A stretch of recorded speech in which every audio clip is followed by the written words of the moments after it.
Basically جی معاملات جو ہیں وہ بڑے مخدوش ہیں پاکستان تحریک انصاف کے لیے، اور وہ صرف 9 مئی کے بعد جو کچھ امریکن لابی گروپ کے ساتھ مل کے تحریک انصاف نے کیا وہ بھی بڑا حیران کن ہے۔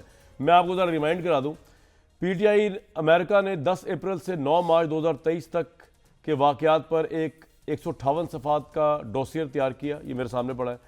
ان دستاویز کے ذریعے پی ٹی آئی نے حکومت پر بین الاقوامی مداخلت کے ذریعے دباؤ ڈالنے کی کوشش کی تاکہ اپنے سیاسی مقاصد حاصل کر سکے۔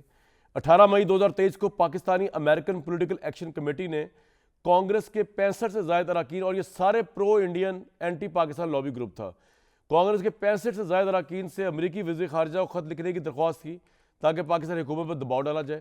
Pakistani American political action committee P T I سے منسلک اور مسلسل پی ٹی آئی متعلق نظریات کی ترویج پی ٹی آئی کی بحث پہ کرتی رہی۔ اس کمیٹی نے بانی پی ٹی آئی کی برطرفی کے بعد ایک منظم لابنگ مہم کا آغاز کیا۔ اس کمیٹی کے بورڈ ممبران میں ڈاکٹر عظمیٰ رحمان علی، جلیل خان، عمران شریف، راؤ کامران علی جیسے افراد شامل ہیں جو پاکستانی امریکن ہیں اور پی ٹی آئی کے ساتھ جڑے ہوئے ہیں۔ ڈاکٹر عظمیٰ رحمان نیشنل بورڈ سیکرٹری اور دیگر ممبران کا پی ٹی آئی کی طرف سیاسی جھکاؤ اور سوشل میڈیا اکاؤنٹ کے ذریعے پی ٹی آئی کے نظریات کی ترویج کی، اور پاکستان کے اوپر جتنے حملے ہوئے ہیں پھر وہاں سے، اس میں چاہے زلمے خلیل کے ٹویٹس ہوں یا پھر وہ 30 نومبر کو 2023 کو امریکی کانگریس میں پیش کی گئی قرارداد ہو، یا 17 نومبر 2023 کو امریکی کانگریس کے اراکین نے جو امریکی وزیر خارجہ کو خط لکھ کر پاکستان کو دی جانے والی امداد کی معطلی کی درخواست کی، اس حد تک جو ہے معاملہ گیا ہوا تھا۔ یہ تمام چیزیں شامل ہیں، اور اس نے پتہ نہیں اور کسی کو نقصان پہنچایا نہیں پہنچایا، پاکستان کو نقصان پہنچانے کی بہت کوشش کی۔ اس نے پاکستان کے امیج کو، پاکستان کی کریڈیبلٹی کو ہٹ کرنے کی بڑی کوشش کی۔ زلمے خلیل کے ٹویٹس ہمارے سامنے موجود ہیں، یہ ان اس پارٹی کی طرف سے آیا ہے، عمران خان صاحب کی، جو بین الاقوامی مداخلت سائفر کے نام پہ جو بھی ان کا بیانیہ تھا اس کے ساتھ خلاف تھے، لیکن بعد میں فوج اور پاکستان کی مالی امداد کو لے کر یہ انہی بین الاقوامی فورسز کے پاس گئے، انہی امریکن لابیز کے پاس گئے، اتنے ہی کمزور ثابت ہوئے جتنے کی مضبوطی کا اظہار کر رہے ٹیپو سلطان پاکستان میں بنے ہوئے تھے، اور ان سے جا کے ریکویسٹیں کی کہ پاکستان کی ایسی کر دو، ہمارے خلاف بڑے ظلم ہو رہے ہیں۔ اس کے بعد بیرسٹر صاحب بتائیے ہم لیول پلے فیلڈ کس طرح ملے گی ان کو؟ سر آن دا گراؤنڈ ٹیکنیکل باتوں کو چھوڑ کے کرو نہیں، اب آپ نے چونکہ سوال پوچھا اور آپ کی بات صحیح ہے کہ میں as a citizen of Pakistan اس کا جواب دینا پسند کروں گا۔ دیکھیں بات یہ ہے، سب سے پہلی بات یہ ہے کہ جو 9 مئی کے انسیڈنٹ ہے اس کو تو اکراس دا بورڈ سارے کنڈیم کرتے ہیں، اس کو تو کوئی چکر ہی نہیں کہ اس میں جو بھی انوالوڈ ہے اس کو آپ چھوڑ سکتے ہیں، they should be taken to task. سوال یہ ہے کہ اگر آپ اتنے serious allegations true untrue اس بات کو چھوڑ لیتے ہیں، اگر ہم مان لیتے ہیں for the sake of argument جتنی آپ نے باتیں کی ہیں یہ ساری کی ساری جو ہیں they have to be proved through a court of law, اگر آپ اس کے بغیر الزام لگا کے اور یہ کہیں گے کہ جی ان کو آپ نے اس ارینا سے باہر نکال دینا، تو وہی ہوگا جو پہلے میاں محمد نواز شریف صاحب کے ساتھ ہوا، ذوالفقار علی بھٹو صاحب کے ساتھ ہوا، ڈفرنٹ کانٹیکسٹ میں ہوا۔ آج اگر آپ نے ان کو نکالنا ہے آپ لیگل بیٹل جیتیے۔ میں تو بہت اصرار سے کہتا ہوں کہ ایون 9 مئی کے جو ملزمان ہیں وہ آج کی ڈیٹ تک ان کو سزا ہی نہیں ہو سکی۔ یہ کیسی عدالتیں ہیں کہ جو ہمارے ریٹرننگ آفیسرز جو یہاں پر بیٹھے ہیں وہ کاغذ تو اندر تک جانے نہیں دیتے، پولیس اریسٹ بھی کرتی ہے بٹ لیکن وہاں کنوکشن سیکیور نہیں ہو رہی ہے۔ بڑی ہماری عدلیہ کی طرف سے زیادتی ہے اس حد تک۔ اور جہاں تک پولیٹیکل پارٹی کی بات ہے، اس پولیٹیکل پارٹی کو آپ ڈیو پروسیس سے باہر نکال دیں سسٹم سے، یا الیکشنز کروا دیں۔ اگر پیپل آف پاکستان سمجھتے ہیں کہ یہ جتنے الزامات ہیں یہ درست ہیں، یا ان الزامات کی بیسس پر ان کو ووٹ آؤٹ کرتے ہیں، بہت اچھی بات ہے۔ یا آپ کوئی اور طریقہ جو کہ لیگلی سسٹینیبل ہو آئین کے مطابق ویسے نکالیں گے تو ہوگا یہ کہ آج نکال دیں گے، ہو سکتا ہے کہ 5-6 سال بعد ان کی کسی کا ان پر نظر کرم دوبارہ ہو جائے، اس کا فائدہ نہیں ہوگا۔ یہ سارے ٹرائیڈ اینڈ ٹیسٹڈ میتھڈز ہیں جو کہ میاں صاحب کے ساتھ بھی ہوئے ہیں، بھٹو صاحب کے ساتھ بھی ہوئے ہیں۔ یہ مناسب طریقہ نہیں ہے۔ نو ڈاؤٹ بہت غلط باتیں جو کہ ایسوسیٹ ہوئی ہیں ان کے ساتھ، یہ نہیں ہونی چاہیے۔ کوئی بھی عقل مند ذی شعور پاکستانی ان چیزوں کو انڈورس نہیں کر سکتا، but you have to prove it through a court of law, ورنہ پھر وہی ہے الزامات کی بچاڑ رہے گی۔ اور میں تو ایک قانون کے اسٹوڈنٹ ہونے کے ناطے یہی بات کروں گا، کسی پر بھی الزام صاحب یہ پی ٹی آئی کا یہ جو کانگریس کے اراکین ہیں انہوں نے امریکی وزیر خارجہ خط لکھا نا، امریکن کانگریس کے اراکین کو پاکستان سے کیا مطلب ہے؟ کہ آج تک کبھی ایسا ہوا ہے کہ پاکستان کے یہاں پہ لاکھوں لوگ پاورٹی کی لائن کے نیچے مر رہے ہیں یا لاکھوں لوگ ناجائز عدالتوں میں قید ہیں، تو ایک پارٹی کو کچھ سرخاب کے پر نہیں لگے نا کہ امریکہ کے 60 اراکین جو ہیں وہ خط لکھ کے امریکی وزیر خارجہ کو کہہ رہے ہیں کہ جی آپ پاکستان کو دی جانے والی امداد معطل کریں، اور ان میں بھی جو لابیسٹ ہیں وہ سارے کے سارے اینٹی پاکستان لابیسٹ ہیں۔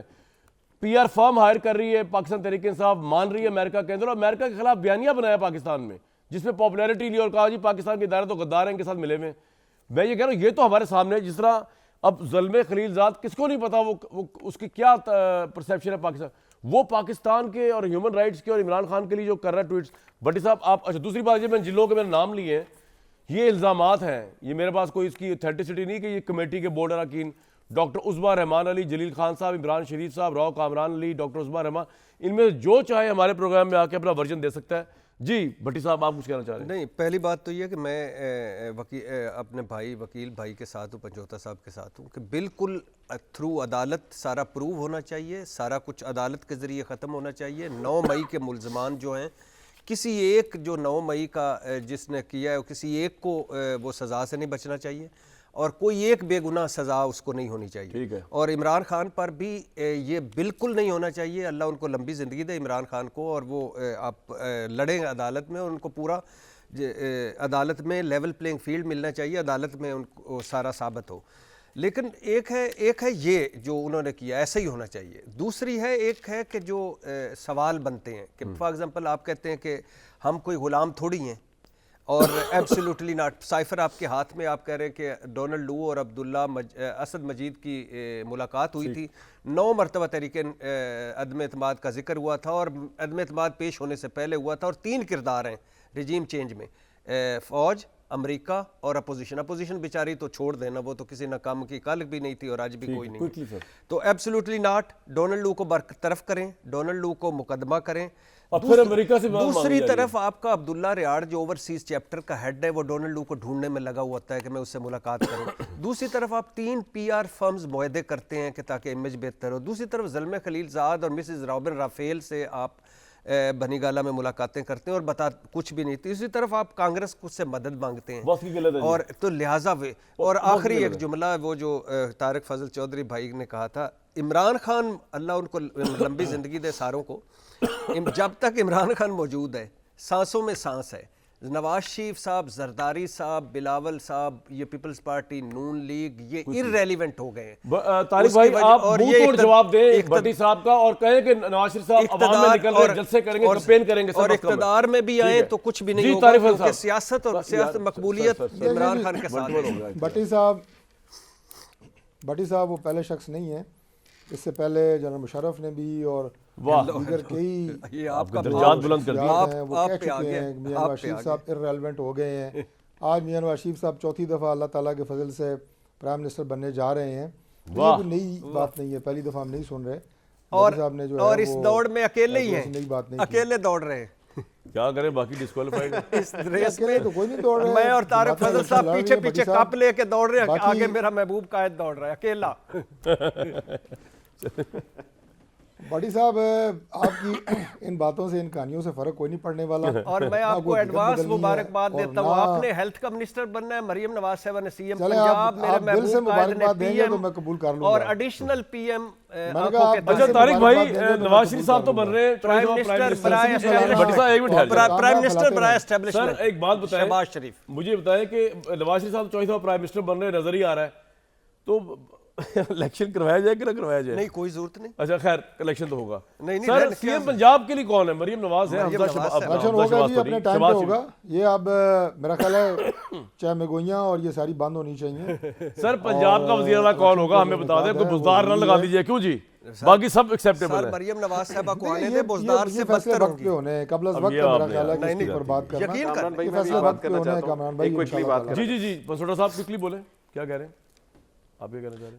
میں نے کہا میں صرف جاتے جاتے ایک ٹیزر آپ کو ضرور دیتا جاؤں کہ ساری جو root cause of all evils تھی PTI گورنمنٹ میں, ناقدین کے مطابق وہ بزدار صاحب تھے, ان کے کاغذ تو 1 منٹ میں کلیئر ہو گئے. اور you get my point, what I'm saying. تو اس کے کاغذ کلیئر ہی ہونے تھے نا.